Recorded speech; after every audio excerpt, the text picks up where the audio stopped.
ஆச்சி அதிரசமா விடுங்க, கையில தட்டி சூடான எண்ணெயில பொரிச்சா அதிரசம் ரெடி. மதிமுக பொதுச் செயலர் வைகோ ஓ பன்னீர்செல்வம் மீது குற்றச்சாட்டினை முன்வைத்திருக்கிறார்.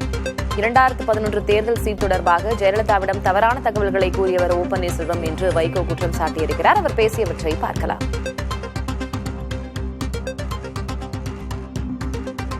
கூட்டணி தொடர்வதா கூடாதா என்ற கேள்வி எழுந்தபோது அண்ணா திராவிட முன்னேற்ற கழகத்திலே இருந்து அவருடைய பொதுச் செயலாளர் அனுப்பி வைத்த குழுவில் நண்பர் செங்கோட்டையன், நண்பர் ஜெயக்குமார், நண்பர் தம்பிதுரை, நண்பர் ஓபிஎஸ் இங்க வந்தாங்க. எவ்வளவு கடைசியா கொடுக்க முடிவு பண்ணியிருக்கீங்க? 12 சீட்டு தான் அப்படின்னு. இதை நான் ஏற்றுக்கொள்ள முடியாது, இதற்கு உடன்பட முடியாது.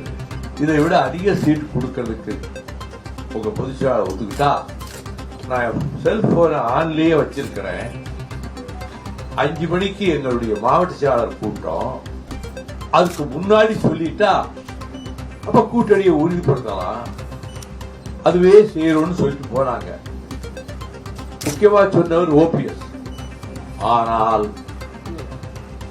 அதிமுக பொதுச் செயலாளரிடம் போய் அவர் நம் கூட்டணியில் நீடிக்க விரும்பவில்லை, அவர் சொல்றபடி நம்ம சீட்டு கொடுக்க முடியாது, அதனால முடிச்சிட்டாரு அப்படின்னு பொய்ய சொல்லிட்டார்.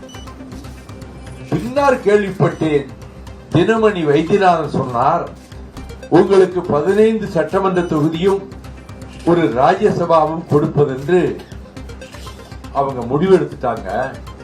நீங்க நேரா அவங்கள போய் சந்திச்ச உடனே சொல்லிடுவாங்கன்னு சொல்லி என்னிடம் பேசுவதற்கு துக்ளக்ஷோவும் தினமணி வைத்தியநாதனும் படாத பாடுபட்டிருக்கிறாங்க. நான் போனெல்லாம் ஆஃப் பண்ணிட்டு நான் இருக்கிற இடமே தெரியக்கூடாதுன்னு ஒரு வீட்டுக்குள்ள இருந்துட்டேன். சாயங்காலம் தான் இங்க அறிவாலயத்துக்கு வந்தேன், இங்க தாயத்துக்கு வந்தேன். போன கையிலேயே வச்சிருக்கிறேன். ஓபிஎஸ் கூப்பிடுவாரு, கூப்பிடவே இல்லை. ஏன்னா அவங்க எடுத்த முடிவுக்கு மாறா அவர் எந்த காரணத்தை முன்னிட்டு நம்மோட கூட்டு வரமாட்டாருன்னு ஓபிஎஸ் சொல்லிட்டார். அதன் பலனை இன்று ஓபிஎஸ் அனுபவித்துக் கொண்டிருக்கிறார். ஆச்சி அதிரசமா விடுங்க, கையில தட்டி சூடான எண்ணெயில பொரிச்சா அதிரசம் ரெடி.